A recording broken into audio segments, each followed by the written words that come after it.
What is a to joke you know nobody's heard before? A guy's late for work and gets pulled over for speeding. The officer comes to the window and asks for license and registration. The guy says, well officer, I can't do that. You see, this is a stolen vehicle. The officer then says, is that so? I'm gonna need to know if there are any weapons in the vehicle. And the guy replies, yes sir, there's a gun in the glove compartment. The officer is now more on edge and says, sir, I need you to step out of the vehicle with your hands up and tell me if there's anything else I need to know. And the guy says, officer, if I'm being completely honest here, then I gotta tell ya there's a body in the trunk. The officer then calls for backup and asks the man to wait by the police cruiser while his partner searches the vehicle. When the partner comes over, he says, sir, I'm trying to understand what the story is here. My partner said the vehicle was stolen, but this vehicle is registered to you. He also said there was a weapon in the glove compartment and a body in the trunk, but I didn't find either one. The guy then replied, I bet the son of a bitch told you I was speeding too. I know several jokes in sign language. I guarantee nobody has ever heard them. You win this thread, hands down. I think there's something wrong with the cactus I'm growing, but I can't put my finger on it. My wife said she wants to, experiment more in the bedroom. But it looks like I'm in the control group. What do you call a little boy who's half French and half Scottish? ROUI lad. Q. Why did the walrus go to the Tupperware party? A. He was looking for a tight seal. A priest decides to take a walk to the pier near his church. He looks around and finally stops to watch a fisherman load his boat. The fisherman notices and asks the priest if he would like to join him for a couple of hours. The priest agrees. The fisherman asks if the priest has ever fished before, to which the priest says no. He baits the hook for him and says, give it a shot, father. After a few minutes, the priest hooks a big fish and struggles to get it in the boat. The fisherman says, whoa, what a big son of a bitch. The priest says, please sir, can you mind your language? The fisherman responds, thinking quickly, I'm sorry father, but that's what this fish is called, a son of a bitch. Oh, I'm sorry, replied the priest. I didn't know. After the trip, the priest brings the fish to the church and spots the bishop. Eminence, look at this big son of a bitch. Please, father, said the bishop, mind your language. This is a house of God. No, you don't understand, said the priest. That's what this fish is called, and I caught it. I caught this son of a bitch, said the bishop. I could clean this son of a bitch, and we could have it for dinner. So the bishop takes the fish and cleans it, and brings it to Mother Superior at the convent. Mother Superior, could you cook this son of a bitch for dinner tonight? My lord, what language? Said the Mother Superior. No, sister, said the bishop. That's what the fish is called, a son of a bitch. Father caught it, I cleaned it, and we'd like you to cook it, replied Mother Superior. Yes, I'll cook that son of a bitch tonight. Well, it turns out that evening, the Pope decides to stop by for a surprise dinner with the three of them. They eat the fish, and it turns out to be absolutely delicious. The Pope asks where they got it. I caught the son of a bitch, said the priest. And I cleaned the son of a bitch, said the bishop. And I cooked the son of a bitch, said the Mother Superior. The Pope stares at them for a minute with a steely gaze, but then takes off his hat, puts his feet up on the table, and says, you know what? You duckers are alright. This is the only joke I know. A classic dumb blonde joke. A blonde is sitting in a shoe store surrounded by at least 50 boxes of shoes. She says to the shoe salesman, none of these are good enough. Do you have some alligator shoes? The exasperated salesman replies with some venom, lady, if you want alligator shoes, go get an alligator. Salesman driving home sees the blonde on the bank of the river. She is wrestling an alligator. An epic battle. At last, she throws the dead alligator on top of a pile of alligators next to her. While the salesman looks on in amazement, she says, damn, another one without shoes. On Sunday I stuck my hand into a feather pillow and had a rummage around. I did the same on Monday and Tuesday. This morning I went to my psychotherapist and told him I've been feeling down for a few days. 3 altar boys line up for confession. First one goes in and says, "Bless me, Father. I've committed impure acts with a girl classmate." Priest asks, "Was it Bridget O'Flaherty?" Altar boy says, "I can't say, Father." Priest asks, "Was it Caroline Murphy?" The altar boy says, "Please don't ask, Father." Then the priest asks, "Was it Jennifer Smith?" And the altar boy says, "If I say who it is, Father, she could get a reputation." So the priest says, "While what you did was wrong and sinful, it is decent of you to withhold her name. For penance I want you to say 2 rosaries, and you can serve mass for a month." Leaving the confessional, one of the other altar boys asks him, "What did you get?" And he replied, "A month off and 3 good leads."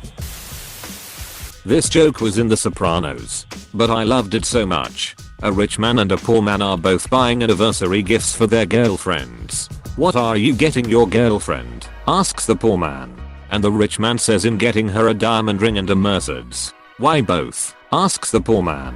And the rich man says, "That way, if she doesn't like the ring, she can still enjoy the Mercedes when she returns the ring." And then the rich man asks the poor man, "What are you getting your girlfriend?" And the poor man says, "I'm buying her a pair of slippers and a dildo. That way, if she doesn't like the slippers, she can go duck herself." Old man sitting on a porch when he sees a young man walk by, dragging something behind him. Old man says, "What you got there?" And the young man replies, "Chicken wire." Old man asks, "What are you doing with chicken wire?" Young man replies, "I'm going to catch me some chickens." The old man laughs and says, "You ain't catching no chickens with chicken wire." Sure enough, later that evening, the young man walks by with a mess of chickens all caught in the chicken wire. Next day, old man sitting on his porch when the young man comes walking by, dragging something behind him. Old man says, "What you got there?" And the young man replies, "Duct tape." Old man again asks, "What are you doing with duct tape?" Young man replies, "I'm going to catch me some ducks." The old man laughs and says, "You ain't catching no ducks with duct tape." Sure enough, later that evening, the young man walks back with a mess of ducks all wrapped up in the duct tape. Third day, old man sitting on his porch when the young man again comes walking by, dragging something behind him. Old man says, "What you got there?" And the young man replies, "Pussy willows." Old man says, "Wait up. Let me get my hat." An elderly couple were in church during the Sunday morning sermon. All of a sudden the wife whispers to her husband, "I've just done a silent fart. What should I do?" The husband replies, "Turn up your hearing aids." Apostrophe. Alternate version. "Doctor, I'm embarrassed to say, I'm constantly passing gas. They're silent. And they don't smell. But I'd like it to stop. Take these pills and call me in the morning." The next day, "Doctor, your pills didn't help. Not only am I still farting, but now the farts are incredibly loud. But now that we've fixed your hearing, let's work on your sense of smell." Apostrophe. How many bones are in a human hand? A handful. What's the difference between a ribeye steak and a meteorite? One's pretty meaty, and the other's a little meteor. What's the difference between a hippo and a zippo? One's very heavy, the other is a little lighter. What's the difference between beer nuts and deer nuts? Deer nuts cost more than $1. Deer nuts are just under $1. So the head of Purdue Chicken manages to secure a meeting with the Pope. After all the formalities, he gets down to business and says, "Purdue Chicken is prepared to donate $1 million to the Catholic Church if you change the Lord's Prayer from 'Give us this day our daily bread' to 'Give us this day our daily chicken.'" The Pope says, "Heavens no. That's the Lord's Prayer. It's been that way for thousands of years. We couldn't just go and change it." The Purdue Chicken guy says, "Okay, $10 million. Think of all the charity and good the church could do with $10 million. And all you have to do is switch to 'Give us this day our daily chicken.'" Again, the Pope declines, saying, "I'm a man of integrity. This is a sacred prayer. This is the Catholic Church, for Christ's sake." The Purdue Chicken guy makes a quick call to his boss, gets off the phone, and makes the final offer to the Pope. "Alright, $50 million. Give us this day our daily chicken. $50 million. Just a small word change, and you can do so much good in the world. The Pope says, well, at least let me deliberate on it before making a decision. A few days later, the Pope gathers all the bishops and cardinals for an important meeting because he has an announcement to make. The Pope says, I have some good news and some bad news. The good news is the Catholic Church has received a generous donation of $50 million. The bad news is that we lost the Wonder Bread account. Two horses were fighting over a hay bale. It was the last straw. Should have brought some extra. What do you call a child born out of incest? A gross domestic product. How do you titillate an ocelot? You oscillate the titillot. How many tickles does it take to make an octopus laugh? Tentacles.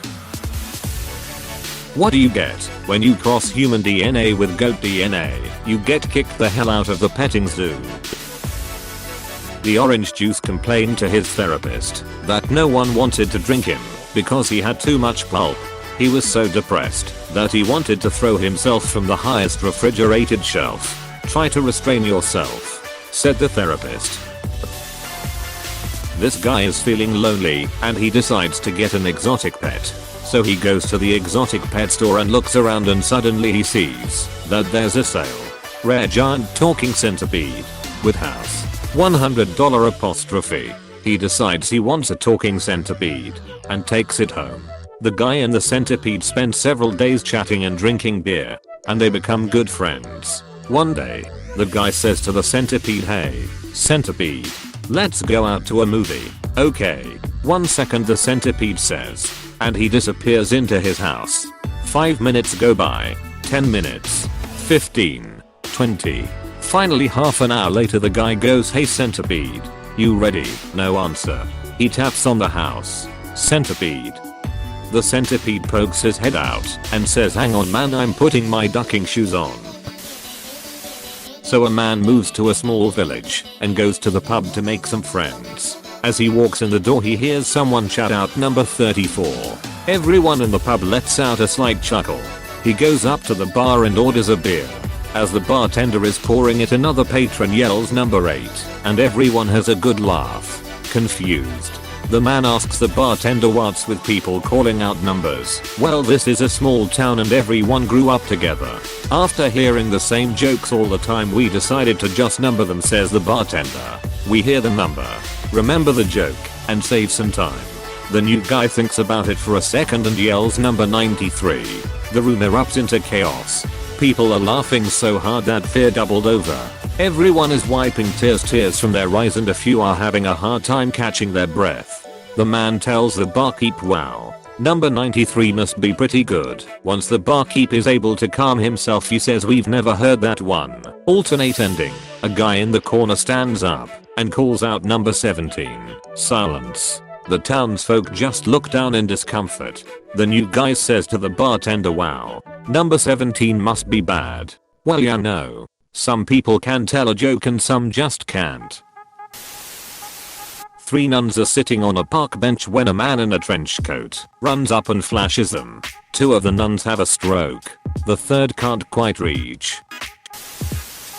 I was adopted by dolphins, but I don't really talk to them anymore. We just didn't click. A man was passing by a mental asylum and was curious because all the patients were shouting 14 14 14. Now there was a huge wall that divided the public from the patients, so the man couldn't see what was going on. Because of his curiosity, he naturally wanted to see what was happening. He managed to find a peeping hole to look through. As soon as he looked through the hole, the man was promptly poked in the eye by a stick. That's when all the patients started shouting 15 15 15. It's a long one, but it's good.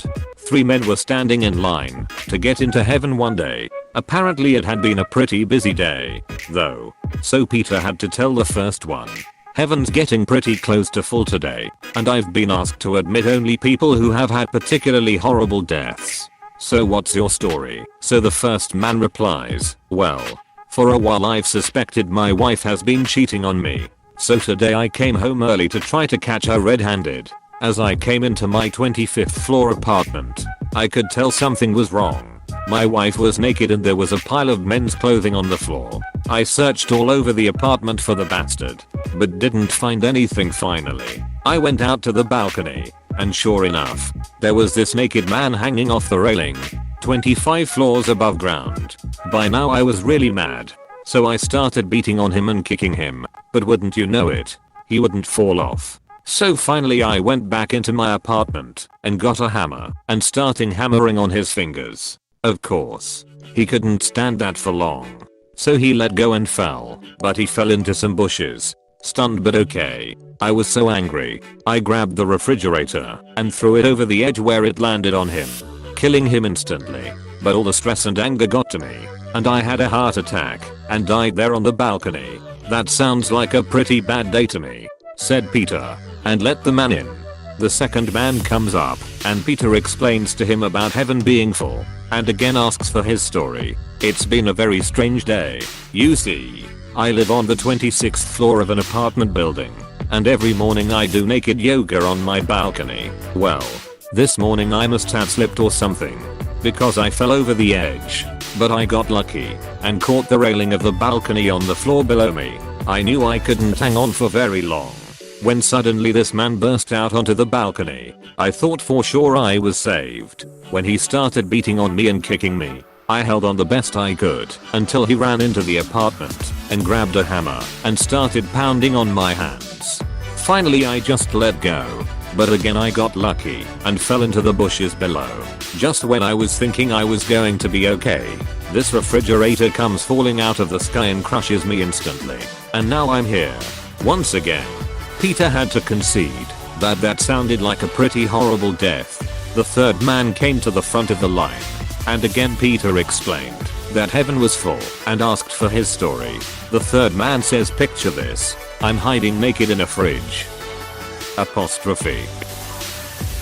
Why do North Koreans draw the best straight lines? Because they have a supreme ruler. So I had the worst day of my life yesterday, and my friend told me that it could be worse, and that I could be stuck in a hole filled with water somewhere. It's okay, I know he means well. Hey, thanks for watching, and don't forget to subscribe.